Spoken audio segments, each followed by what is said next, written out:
Good morning. This is the week for grammar, and in the last section of, or in the last class of this grammar section, I think we have finished how to change the voice of the questions begin with modal auxiliaries. And before coming into the remaining parts of this, let me tell you one thing. Actually, I had forgotten to explain continuous tenses. I thought it was there in your YouTube, but yesterday one of our students informed me this and I checked it. It is here in the slide, but I think I forgot to explain this. So let's begin with continuous tenses, then we can move on to the remaining part of these questions. Okay. So present continuous. Just wait for a minute. Okay. Present continuous. Before coming into the changing voices, let me tell you what is the structure of continuous tenses. For changing a sentence into continuous tense, two things should be there. First one, there should be an auxiliary verb in the sentence, and the verb should be in ing form. These two things are essential for a continuous tense. In every tenses, for example, if it is present, past, or future, for continuous form, we should have these two things: auxiliary verb and ing with the verb. Okay, clear? Now let's see the structure of present continuous tense. Look at this. The structure of present continuous tense is subject plus is, or am, or are. This is the auxiliary verb. We will choose any of these auxiliary verbs according to the condition of subject. I hope you understand, or you know the differences between is, am, are, right? If the subject is singular, we will use is as auxiliary. If the subject is I, we will use am as auxiliary, and if the subject is plural, we will use are as the auxiliary verb, right? So this is the structure: subject plus is, or am, or are. Any one of these auxiliaries can be used according to the subject, and verb plus ing. That is a structure of present continuous tense in active voice. Okay, so let's begin the changing. For example, the boy is cleaning the table. Subject is here the boy. Is cleaning is the verb. Auxiliary verb is already there in the sentence. So in that cases, we should use an additional auxiliary verb, right? So the boy is cleaning the table. So the boy is a subject, is cleaning is the verb, and the table.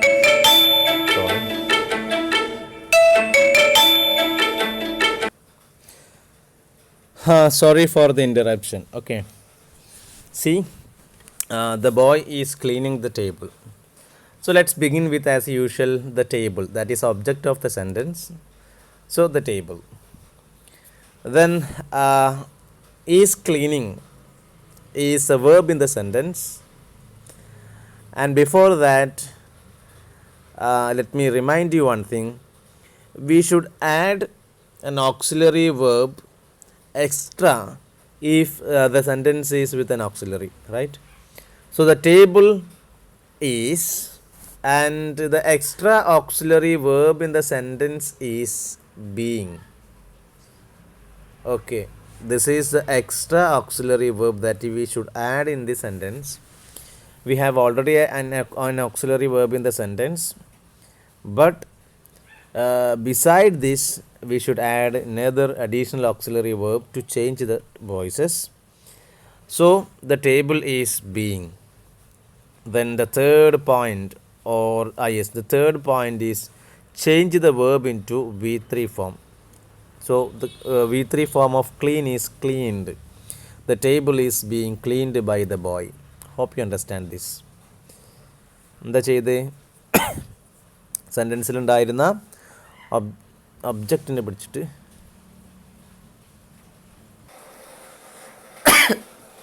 സബ്ജക്റ്റിൻ്റെ പൊസിഷനിലേക്ക് കൊണ്ടുവന്നു.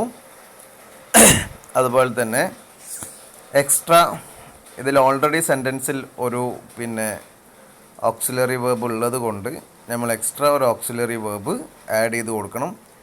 മറക്കരുത്, continuous ടെൻസിൽ ചേർക്കേണ്ട auxiliary verb being ആണ്. Okay, is, am, are, was, were,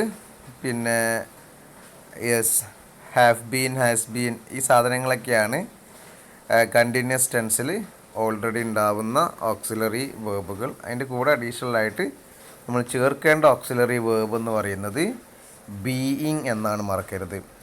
so the boy is cleaning the table എന്ന് പറയുന്ന സെൻറ്റൻസിൽ the boy സബ്ജക്റ്റും ഈസ് ക്ലീനിങ് വേർബും ദ ടേബിൾ ഒബ്ജക്റ്റുമാണ്. അപ്പോൾ ഇതിനെ നമ്മൾ നേരെ ഇങ്ങോട്ട് കൊണ്ടുവരണം അല്ലേ. സോ ദ ടേബിൾ, പിന്നെ ഈസ് അവിടെ ഓൾറെഡി ഉണ്ട്, ആ ഈസിൻ്റെ കൂടെ തന്നെ അഡീഷണലായി ചേർക്കുന്ന ഓക്സിലറി ചേർക്കുക. ദ ടേബിൾ ഈസ് ബീയിങ്, പിന്നെ വെർബിനെ തേർഡ് ഫോമിലേക്ക് മാറ്റണം. ക്ലീനിങ്ങിൻ്റെ തേർഡ് ഫോം അല്ലെങ്കിൽ ക്ലീനിൻ്റെ തേർഡ് ഫോം എന്ന് പറയുന്നത് ക്ലീൻഡ് ആണ്.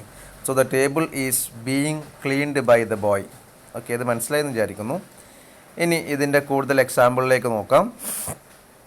ദേ are building the house. They are building the house. സെൻറ്റൻസിലേക്ക് നോക്കിക്കഴിഞ്ഞാൽ കാണാൻ സാധിക്കും എന്താണ്, ദേ എന്ന് പറയുന്നത് സബ്ജക്റ്റ്, ആർ ബിൽഡിംഗ് എന്ന് പറയുന്ന വേർബ്, ദ ഹൗസ് എന്ന് പറയുന്ന ഒബ്ജക്റ്റ്. അപ്പോൾ നമ്മൾ ആദ്യം ദ ഹൗസിനെ ഇങ്ങോട്ട് കൊണ്ടുവരണം അല്ലേ. ദ ഹൗസിനെ കൊണ്ടുവന്നു. പിന്നെ ഓൾറെഡി ഓക്സിലറി ഉണ്ട്, is.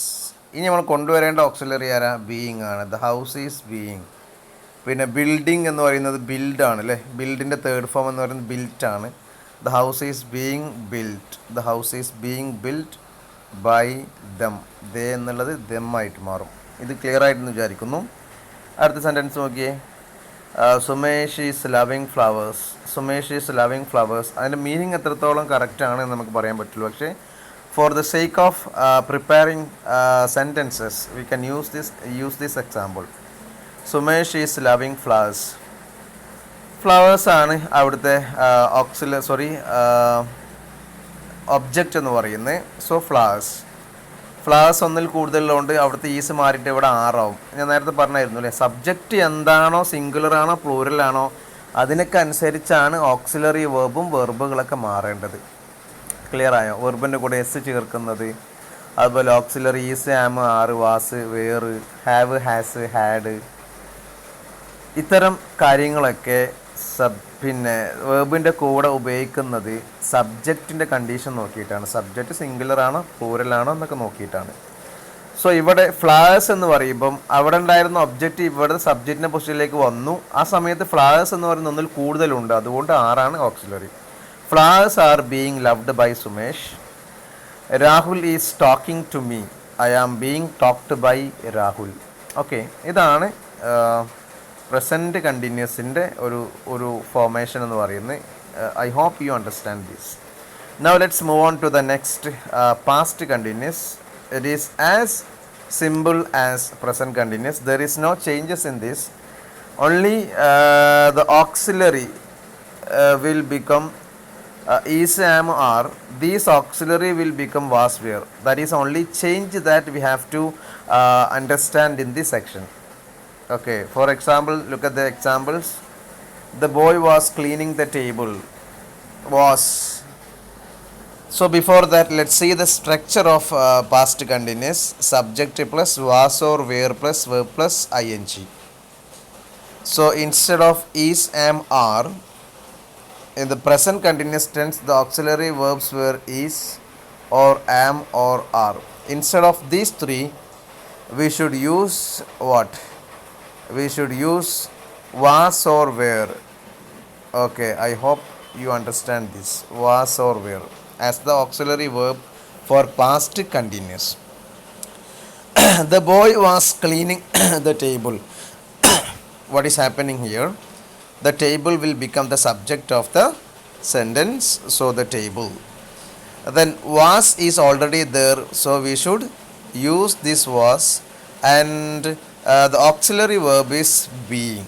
So the table was being, then verb will be changed into V3 form, cleaned. Then the subject of active sentence will come into the object position of passive. So the table was being cleaned by the boy. Then they were building the house. The house was being built by them. Sumesh was loving flowers. Flowers were being loved by Sumesh. Rahul was talking to me. I was being talked to by Rahul. Okay, I hope you understand this. This is a same repetition of the previous slide, but the only change is there is a change in auxiliary verb. The auxiliary verbs will become past tenses in past continuous forms. Now future continuous. Look at the sentence. The structure of future continuous is very important. Look at this. She will or shall be subject plus will or shall plus be is the auxiliary verb in the future continuous tense. Don't forget this. We have already two auxiliary verbs in future continuous tenses. See, the active sentences of future continuous has two auxiliary verbs. Look at this. Will or shall, this is an auxiliary verb, and be is another auxiliary verb. So in active sentence itself has two auxiliary verbs. So it is not possible to make or to write three auxiliary verbs in a sentences. Right? We have already two auxiliary verbs in the sentence, and it is not at all possible to write one more auxiliary or to add one more auxiliary to this section. So here we have some exceptions. Look at this. The boy will be cleaning the table. That is the active sentence of future continuous tense. And as usual, we will begin with the table. The table will be, we have used two auxiliary verbs in the sentence. That is enough for changing this active into passive, and we do not need to add one more auxiliary verb into the sentence. That will be very boring, right? In the structure sense, these three auxiliary verbs in a sentence is very boring. So the only change that we should make in the sentence is just change the verb into V3 form. That is enough. And all the other things are already there in the sentences. Clear? അതായത് past future continuous ടെൻസിന് നമുക്ക് already രണ്ട് auxiliary verb അതിൻ്റെ active ഫോമിൽ തന്നെ ഉണ്ടാകും. വില്ല് future ആക്കാനുള്ള ഓക്സിലറിയും അതുപോലെ ബി എന്ന് പറയുന്നത് അതിനെ കണ്ടിന്യൂസ് ആക്കാനുള്ള ഓക്സിലറി ഓൾറെഡി രണ്ടെണ്ണം സെൻറ്റൻസിലുണ്ട്. അപ്പോൾ നമ്മൾ ഇനി എന്ത് ചെയ്യേണ്ട, ഇതിനെ പാസീവ് ആക്കാൻ വേണ്ടി പുതിയൊരു ഓക്സിലറി വേർബിനെ കൂട്ടിച്ചേർക്കേണ്ടതില്ല. പകരം നമുക്ക് എന്ത് ചെയ്യാം, വേർബിനെ അത് ING ഫോമിലായിരിക്കുമല്ലോ, അതിനെ V3 ആക്കി മാറ്റുക എന്നുള്ളത് മാത്രം ചെയ്താൽ മതി. ക്ലിയർ ആണോ?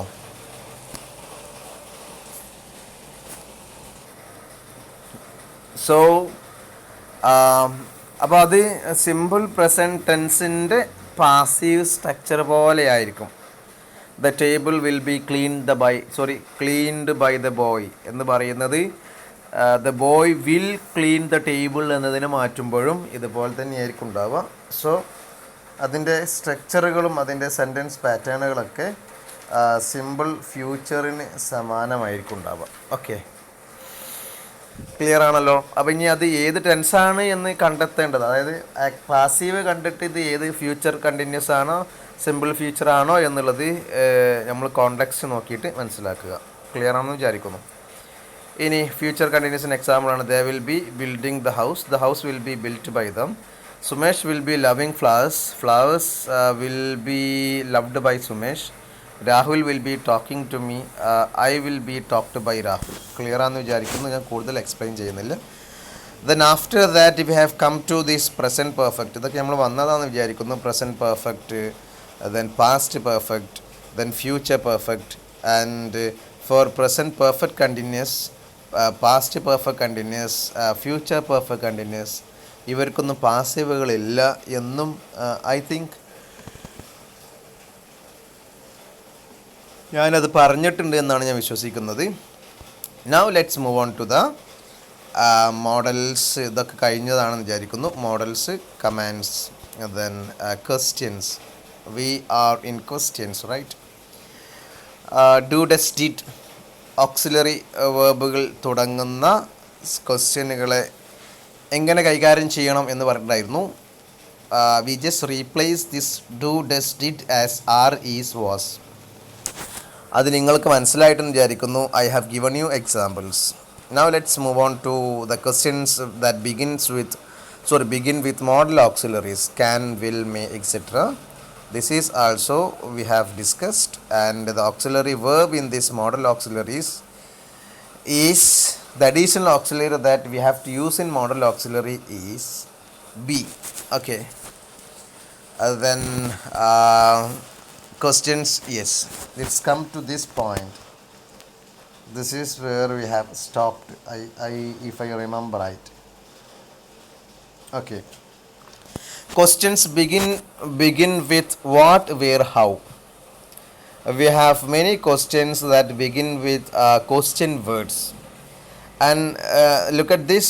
These were the questions that begin with auxiliary verbs: do, does, did, can, will, may. These are auxiliary verbs. At the same time, now we are going to discuss the questions that begin with question words. Look at this. Where did they take him? Where did they take him? Look at the sentence. It's a question, and there is an auxiliary verb in the question. That auxiliary verb is did. And don't forget this. Before this section, I told you if a question begin with do, does, did, we should replace all these three, right? Likewise, this is a WH question, right? A question begin with a question word, but we have an auxiliary verb in the sentence in the question, that is did. So in this case also, we should replace this did with was. You understand me? കഴിഞ്ഞ ക്ലാസ്സിൽ do, does, did എങ്ങനെയാണ് ചെയ്യേണ്ടത് നമ്മൾ പറഞ്ഞിട്ടുണ്ടായിരുന്നു അല്ലേ. അതിന് പിന്നെ is, am, was, yes,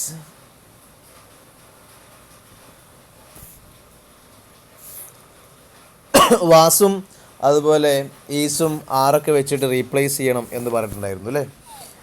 അതേപോലെ തന്നെയാണ് ഇവിടെ WH ക്വസ്റ്റ്യൻ വരുന്ന സമയത്തും അതിൽ ഡു, ഡസ്, ഡിഡ് ഓക്സിലറി ആയി വരുന്നുണ്ടെങ്കിൽ നമ്മളതിനെ റീപ്ലേസ് ചെയ്തിട്ട് ഞാൻ നേരത്തെ പറഞ്ഞ പോലെ തന്നെയാണ് എന്ത് ആറ് അല്ലെങ്കിൽ വാസ് അല്ലെങ്കിൽ ഈസ് വെച്ചിട്ട് എന്ത് ചെയ്യണം, റീപ്ലേസ് ചെയ്യണം.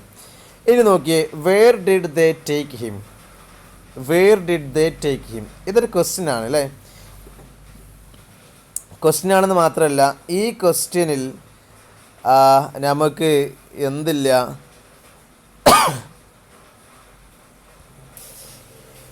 അപ്പോൾ ശ്രദ്ധിച്ചോ, അതായത് where did they take him.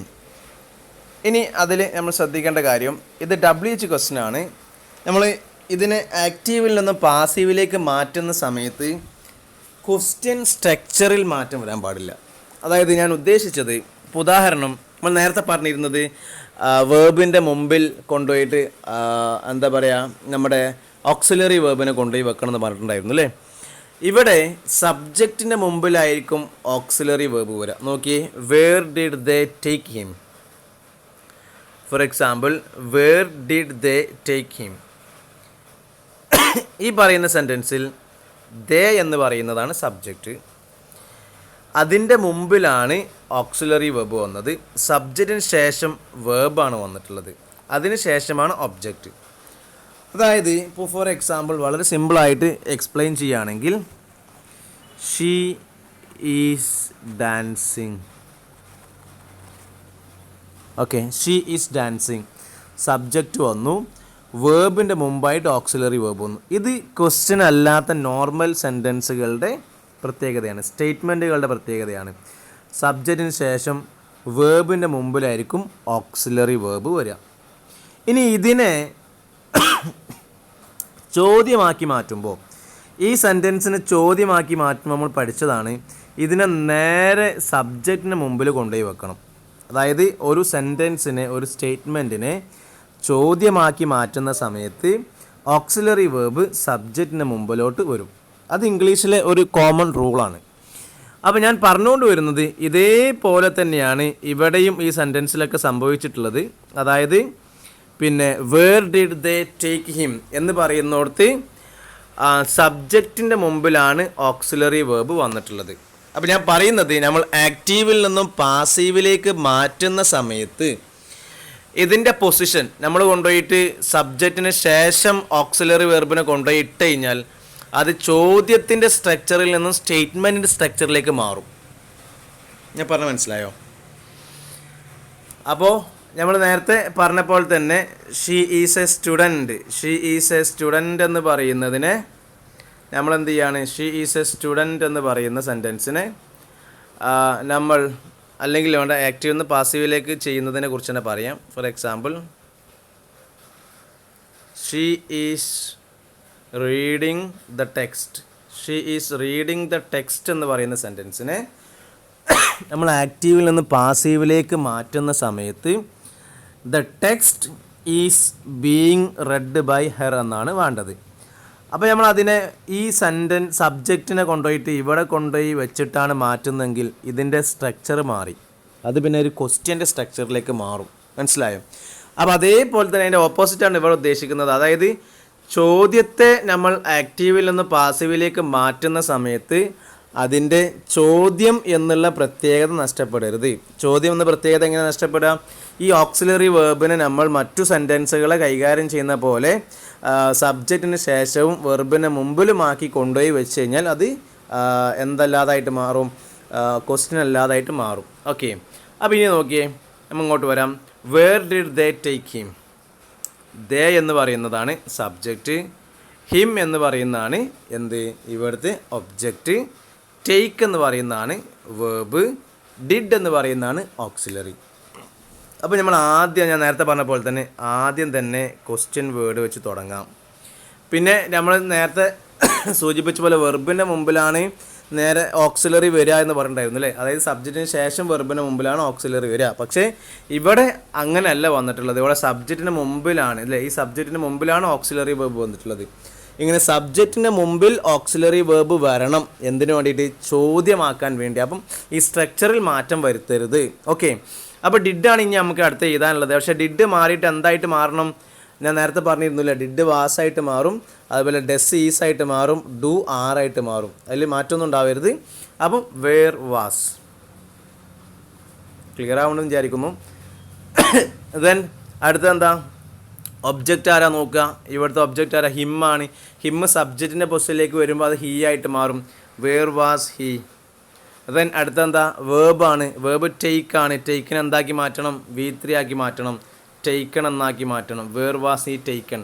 ഇവിടെ ഈ സെൻറ്റൻസിൽ ഞാൻ ക്വസ്റ്റ്യനിൽ ഉണ്ടായിരുന്ന സബ്ജക്റ്റിനെ ഒബ്ജക്റ്റിൻ്റെ പൊസിഷനിലേക്ക് കൊണ്ടുവന്നിട്ടില്ല സ്ലൈഡിൽ. കാരണം നിങ്ങൾ ടെക്സ്റ്റ് ബുക്കിൽ അങ്ങനെ കൊടുക്കാത്തത് കൊണ്ടാണ്. നമുക്ക് വേണമെങ്കിൽ എന്ത് ചെയ്യാം? Where was he taken by them എന്നും കൂടെ കൂട്ടിച്ചേർക്കാം. കാരണം എന്താ?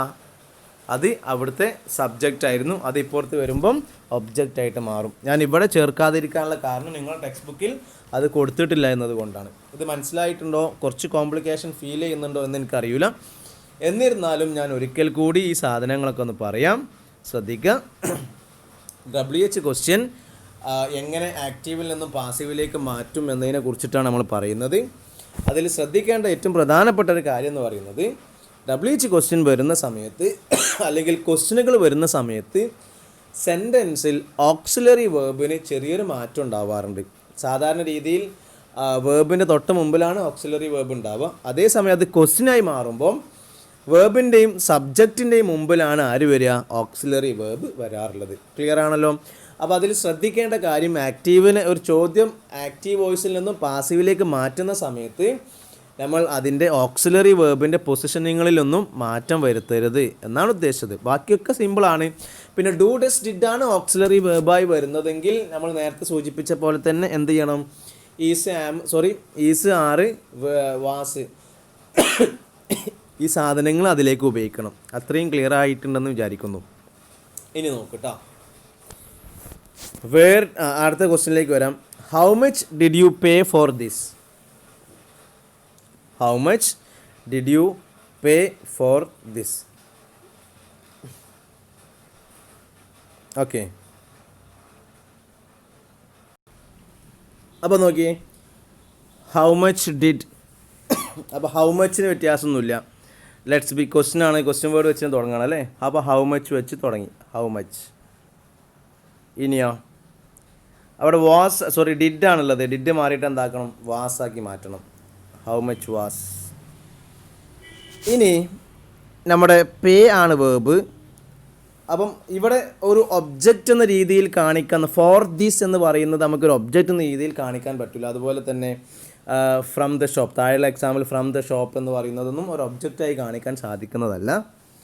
അതുകൊണ്ട് അതായത് വേർബിൻ്റെ ആക്ഷൻ്റെ ഫലം സ്വീകരിക്കുന്ന ആൾ എന്നൊക്കെയല്ലേ നമ്മൾ ഒബ്ജക്റ്റിനെ വിശേഷിപ്പിക്കാറുള്ളത്. അപ്പോൾ ഫോർ ദിസ് എന്ന് പറയുന്ന ഒബ്ജക്റ്റ് അല്ല, അതുകൊണ്ട് അത് അവിടെ തന്നെ അവശേഷിപ്പിക്കട്ടെ.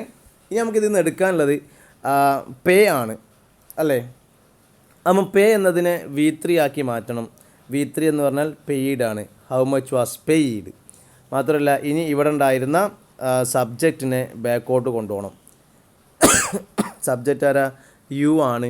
So how much was paid by you for this. Okay, അത് ക്ലിയർ ആയെന്ന് വിചാരിക്കുന്നു. ഇനി അടുത്ത എക്സാമ്പിളിലേക്ക് വരാം.